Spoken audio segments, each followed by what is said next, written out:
Hello everyone, welcome back to my channel ఎర్వన్ UPSC CSC 2025. ఎలా ఉన్నారండి అందరూ? I hope everyone is doing really great అండి. So in this video I'm going to talk about UPSC preparation. Exam ఏంటి, ఎలా prepare కావాలి, what is the pattern, what are the sources, everything, each and every detail about the UPSC exam. So ఇంకెందుకు ఆలస్యం, let's get started. Every year లక్షల మంది aspirants యూపీఎస్సీకి prepare అవుతున్నారు, apply చేస్తున్నారు. బట్ ఎప్పుడైనా ఆలోచించారా why the success ratio is less than 1% అని? ఒక్కసారి క్యాండిడేట్స్ చూడండి, the number of candidates applying and the number of candidates who are getting qualified. What do you think? What could be the reason? What could be the reason for this difference? ఇంత drastic డిఫరెన్స్కి కారణం ఏంటి అనుకుంటున్నారు మీరు? అంటే మామూలు విషయం కాదు కదా. ఇప్పుడు అరౌండ్ ఒక 13 lakhs 13 లక్షల క్యాండిడేట్స్ అప్లై చేసినప్పుడు 13,000 మంది క్వాలిఫై అవ్వడం అంటే there needs to be a reason కదా. So today I'm here to tell that reason. So the first step in this marathon is to understand the exam. ఈ exam అర్థం చేసుకోవడం ఎంత ఇంపార్టెంట్ అంటే ఎవరు ప్రిపరేషన్ స్టార్ట్ చేసినా దెల్ నో ప్రిలిమ్స్లో ఎన్ని స్టేజెస్ ఉంటాయి, ఎగ్జామ్ సిలబస్ ఎలా ఉంటుంది, మార్క్స్ ఏంటి, ఎన్ని అవర్స్ ఆఫ్ డ్యూరేషన్, ఇది అందరికీ తెలిసిన విషయమే. What we also need to understand is what is the demand of the exam. UPSC మన దగ్గర నుండి ఏం ఎక్స్పెక్ట్ చేస్తుంది అది తెలుసుకోవడం చాలా ఇంపార్టెంట్. అండ్ మనం యూపీఎస్సీ దగ్గర నుంచి ఏం ఎక్స్పెక్ట్ చేస్తున్నాం, అసలు యూపీఎస్సీ ఎందుకు రాయాలనుకుంటున్నాం, ఎందుకు క్లియర్ చేయాలి అనుకుంటున్నాం, ఈ రీజన్స్ కనుక క్లియర్ లేకపోతే we can't clear the exam. In the first place, what we are expecting from UPSC, why we want to write, why we want to clear the UPSC is our personal thing. Like everki prati okkarki they will be having their personal reasons, but what UPSC is expecting from the candidates who are writing is similar for everyone. UPSC demands these 3 qualities. enta tondarga ee 3 qualities develop చేసుకుంటే అంత తొందరగా UPSC clear చేయగలుగుతాం. And ప్రతి ఒక్కరు ఖచ్చితంగా చేయాల్సిన పని newspapers and NCERTs. So first newspapers వచ్చేసి specially for beginners. Newspapers చదవడం అనేది ఇన్కల్కేట్ చేసుకుంటే you will develop a mindset which is really essential for UPSC. It will help in both prelims and mains. మీకు ప్రిలిమ్స్లో సీసాట్లో comprehensions ఉంటాయి కదా, passages, ఆ ప్యాసేజెస్తో పాటు మెయిన్స్లో ఆన్సర్ రైటింగ్. యూనో అంటే న్యూస్ పేపర్ చదివి ఒక మైండ్ సెట్ ఎలా డెవలప్ అవుతుంది అంటే కాంప్రిహెన్షన్స్ చదివినా కూడా, బికాస్ కాంప్రిహెన్షన్స్ అనేవి ఫస్ట్ ఆఫ్ ఆల్ సింపుల్గా అడిగినా కూడా ఇంటర్నేషనల్ రిలేషన్స్ కానీ, ఎన్వైర్న్మెంట్ కానీ, ఇలా ఎక్కడెక్కడ నుంచో అడుగుతారు, సైన్స్ అండ్ టెక్నాలజీ కానీ. సో న్యూస్ పేపర్ కంటిన్యూస్గా చదివితే you will develop a mind set. మీకు ఆటోమేటిక్గా ఆ ప్యాసేజ్ అనేది రిపీటెడ్గా చదవాల్సిన అవసరం ఉండదు. It will be more similar like reading a news paper. And coming to mains answer writing, వెంటనే మీరు చదువుతూ అర్థం చేసుకుంటారు కాబట్టి you will develop a mindset which will actually help you in structuring your answers with in very few minutes or seconds. ఎందుకంటే ఎగ్జామ్లో మనకు అంత టైం ఉండదు. సో ఆన్సర్ రైటింగ్ మీరు ఎంత ప్రాక్టీస్ చేసినా ఆన్సర్ని ఎంత తక్కువ స్పాన్లో మీరు ఒక స్ట్రక్చర్ ఫామ్ చేసుకున్నారు అనేది plays a major role rather than writing answer. While actually writing exam, ఒక 10 marker question you will be getting 6 to 7 minutes. ఆ 6 to 7 minutes లో you have to actually frame a structure in your mind. ఆ question అడిగిన దానికి you need to know the topic, you need to be aware what are the related stats or current affairs, and ఒక structure form చేసుకోవాలి అంటే మీకు mindset అంత తొందరగా క్విక్గా మీరు ప్రాపర్ స్ట్రక్చర్ ఫ్రేమ్ చేసుకునే మైండ్ సెట్ అనేది న్యూస్ పేపర్ చదివితేనే డెవలప్ అయ్యేది. Coming to NCERTs are again very important. ఎందుకంటే NCERTs are the government books which are present all over the ఇండియాలో ఆల్ ఓవర్ ద గవర్నమెంట్ స్కూల్స్లో సిబిఎస్ఈ రిలేటెడ్ ఉండేవి NCERTs. ఒకసారి చదివితే మీకు అర్థమవుతుంది. NCERTs are written in such easy lucid way. మనం మెయిన్స్లో ఆన్సర్స్ రాయాల్సింది కూడా అదే విధంగా, అలాగైతేనే మనం ఎక్కువ స్కోర్ చేసుకునేది. సో అవి చదివితే ఏంటి అంటే ప్రతి ఒక్క టాపిక్కి వాట్ ఈస్ ద బేసిక్ అనేది మీకు అర్థమవుతుంది. ద బేసిక్ అండర్స్టాండింగ్ స్కూల్ డేస్లో ఎలా ఉంటాయి, సో స్కూల్ బుక్స్ ఎలా అయితే చిన్నోళ్ళు కానీ పెద్దోళ్ళు కానీ రెస్పెక్టివ్ ఆఫ్ ద ఏజ్ ఎవరు చదివినా ఎంత బాగా అర్థం అవుతాయో, మనం రాసే ఆన్సర్స్ కూడా అదే విధంగా కనుక ఉండగలిగితే we'll be into the top 100 list. So ఇది ఒకటి మైండ్లో పెట్టుకొని ఎన్సీఆర్టీస్ చదవాలి. అండ్ అంతేకాకుండా ఎన్సీఆర్టీస్లో నుంచి చాలాసార్లు ప్రిలిమ్స్లో డైరెక్ట్ క్వశ్చన్స్ వస్తాయి. అది కాకుండా you'll be having lot of diagrams, flow charts which can be used in the mains.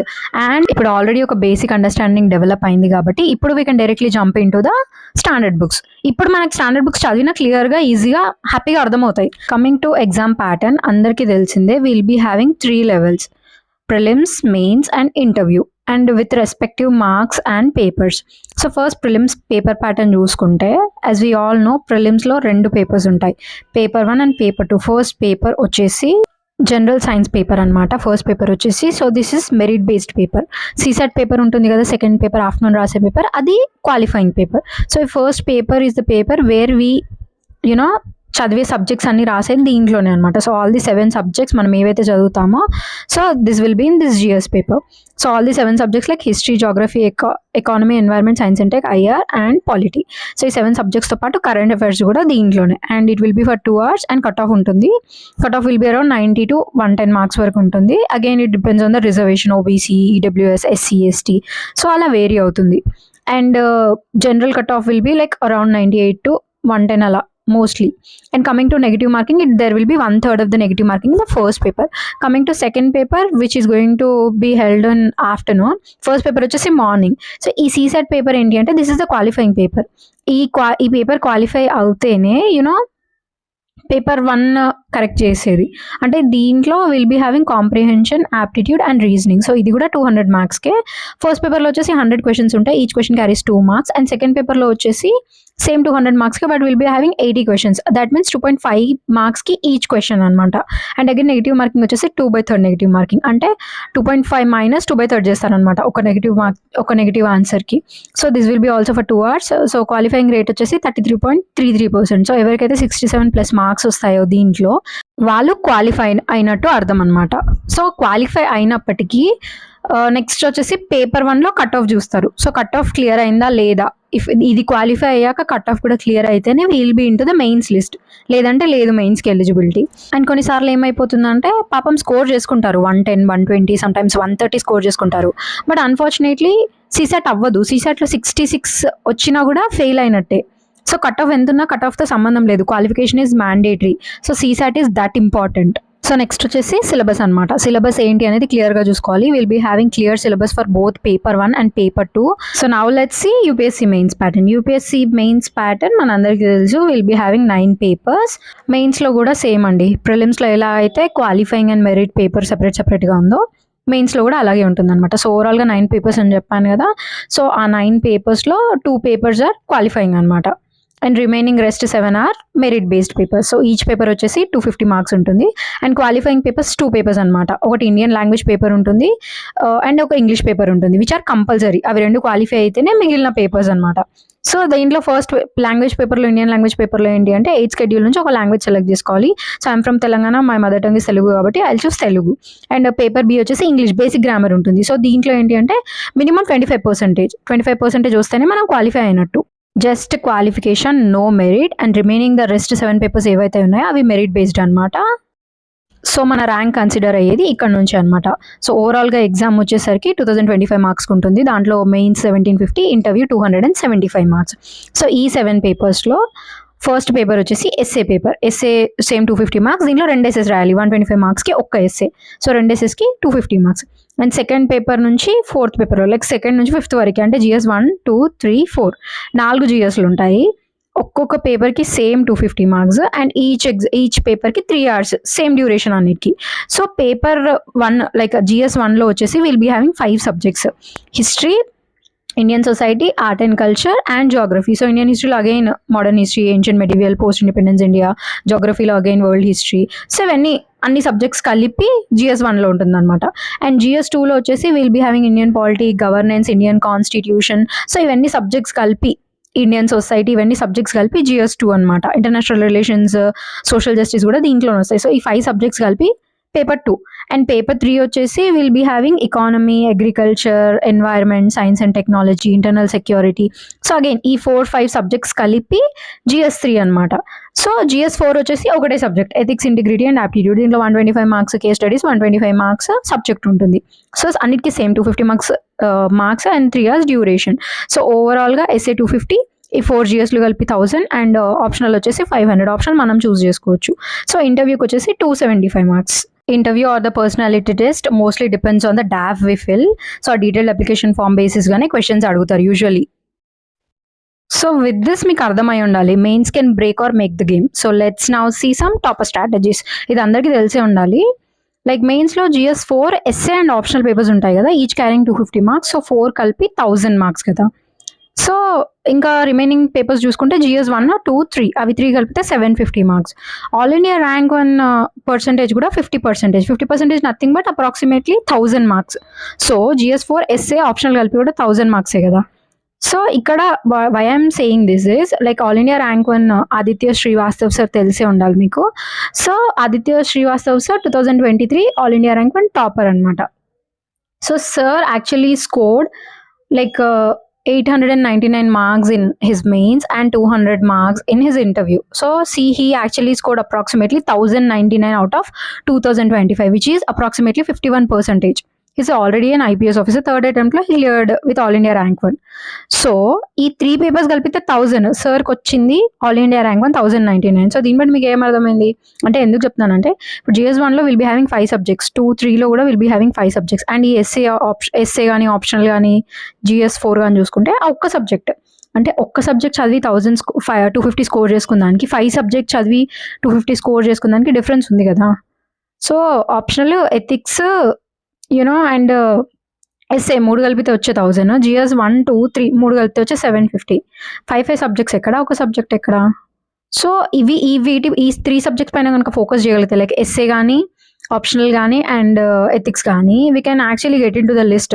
So ఓవరాల్గా 9 పేపర్స్ కదా, ఆ 9 పేపర్స్లో 2 క్వాలిఫైయింగ్ అని చెప్పాను. సో 7 మెరిట్ వేసుకున్నా కూడా 250 మార్క్స్కి ఆన్ అన్ యావరేజ్ ఒక్కొక్క పేపర్లో 150 స్కోర్ చేసుకున్నా కూడా without interview we can get 1050.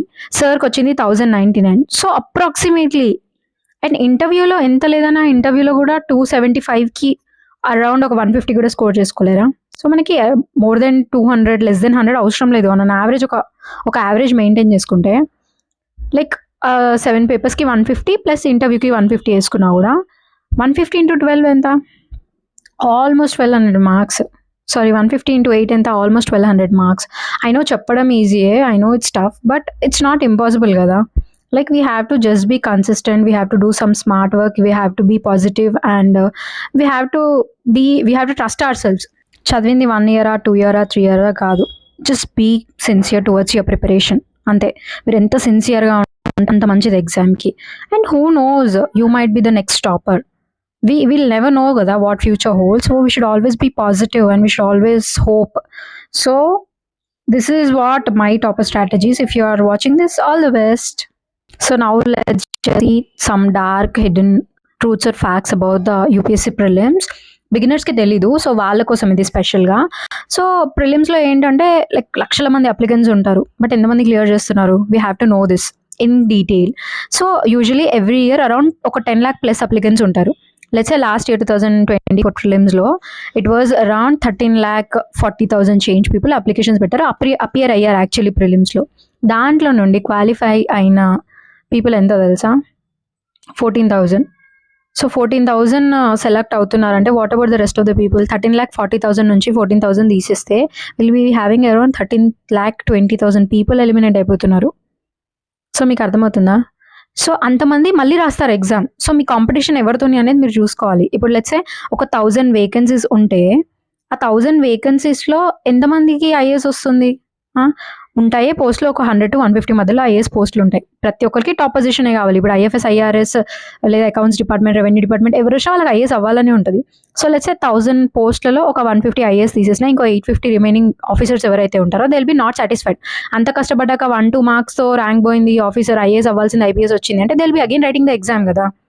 So what is the major thing I want to highlight is, మీరు ప్రిలిమ్స్ రాస్తున్నారు అంటే ఇట్స్ నాట్ దట్ మీకు నాలెడ్జ్ లేక కాదు, కాంపిటీషన్ ఈజ్ వెరీ క్వాలిటేటివ్, అది మీరు ఫోకస్ చేయాల్సిన విషయం. So the rest of the people there 850 existing officers who are already in the department, who are already in the services, they will be your competition. If you are writing the prelims they will be your competition, you will be their competition. So మీరు ఆ లెవెల్కి prepare అవ్వాలి. ఏదో basics చదివేసుకొని వెళ్ళిపోతాను, like news paper చదివేసి వెళ్ళిపోతాను, NCERT చదివేసి వెళ్ళిపోతాను అంటే అలా కాదు. ఈ ఎగ్జామ్ ఎందుకు ఇంత క్వాలిటేటివ్, ఎందుకు ఇంత రెప్యూటేటివ్ ఎగ్జామ్ అంటే this is the reason. So the qualitative preparation is directly proportional to your success. This is the thing you should always remember. So if you're still here watching this video, you might be serious about your preparation. So all the best and thank you for watching. Thank you.